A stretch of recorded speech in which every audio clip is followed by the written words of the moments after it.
And just to say thank you very much for coming out tonight to support both ourselves but also the Vincent de Paul, which is a great charity. Before we get started, I would like to take this opportunity to thank another few people, because without their hard work and dedication, we wouldn't be here tonight. So I'd like to thank Susan from the Bugs,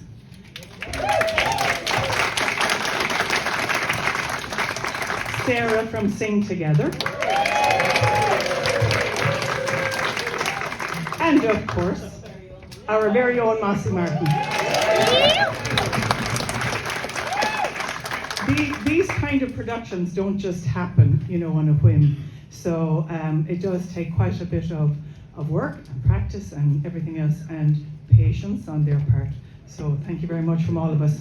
We were the best prepared we'd ever been for a concert until Mother Nature took over. So now we're going to sing a song, and I'll just tell you a little bit about, first off, my name is Marianne. I am a second year student here and absolutely loving all of it. I remember when the course started in 1997, and I've been thinking about doing it ever since, so it's great to be here finally. We're going to continue with the song, and this song was composed performed in May of 1942 by a man called Peter McNulty. And Peter was the son of Annie Burke, who was from Kilteven, and his father John McNulty, who was from Drumshanbo.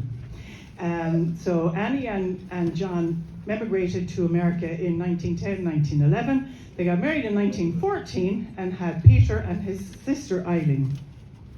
Unfortunately, John passed away at the ripe old age of 38 in 1928, so it was right before the Great Depression, which left Annie with 2 kids and trying to figure out how to make a living. They were a very musical family. They all sang and danced and played piano, etc. So Annie did the one thing they could all do, and that was to perform. So from that time on until the 60s, they actually performed, and it is said that during the 30s to the 50s, they were the most popular Irish band group in the United States. So we're going to sing a song called The Likeable, Loveable Leitrim Lad. Hope you enjoy it.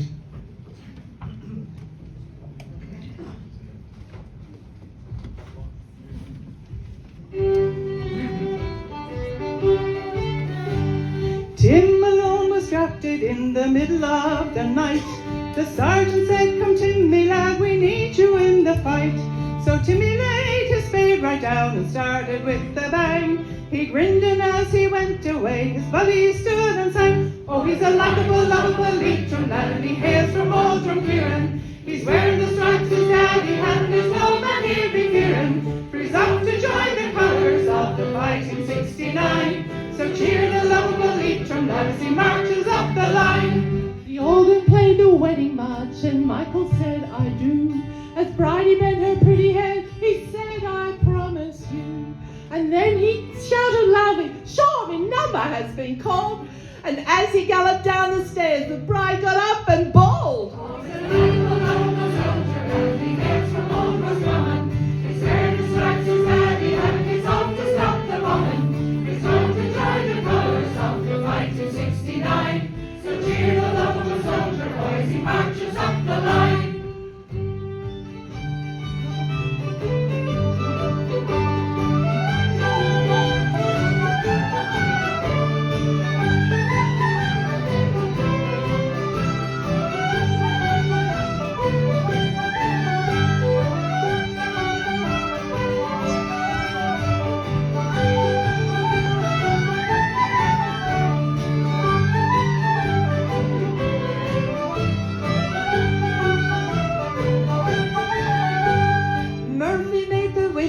For good old Notre Dame, they were in the lead with a fighting speed when the army made this claim.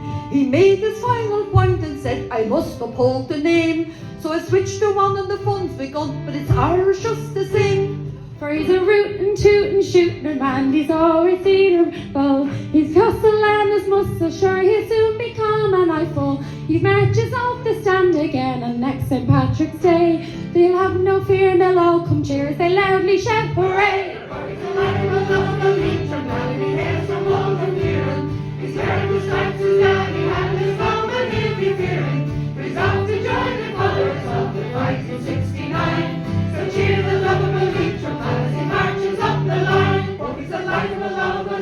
lad, he hails from old Drumkieran. He's wearing the stripes his daddy had, there's no man he'll be fearing. For he's off to join the colours of the fighting 69. So cheer the Loveable Leitrim lad as he marches up the line, as he marches up the line.